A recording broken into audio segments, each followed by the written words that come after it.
The streets of this city have seen their share of darkness, but none quite like the shadow that looms over Detective Frank Smith.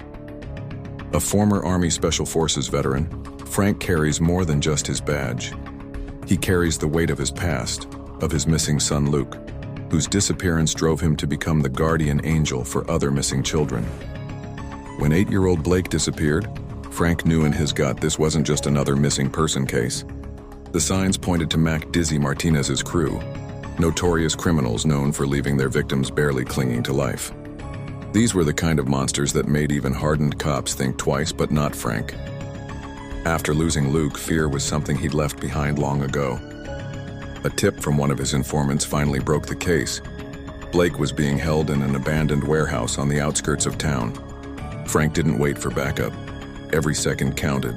Like a ghost, he slipped into the compound, his special forces training turning him into a silent predator. One by one, Martinez's guards went down, never even knowing what hit them.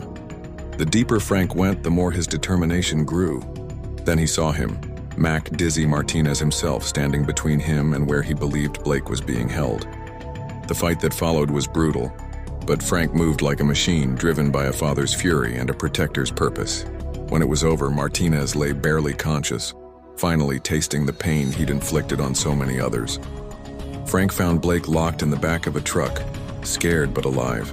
As backup finally arrived, Frank did what he'd been unable to do for his own son. He brought Blake home to his parents. Watching the family reunion, Frank felt a familiar ache in his chest, but also a glimmer of peace. He couldn't change his past, but he could damn well make sure no other parent felt the pain he lived with every day. That's who Frank Smith is.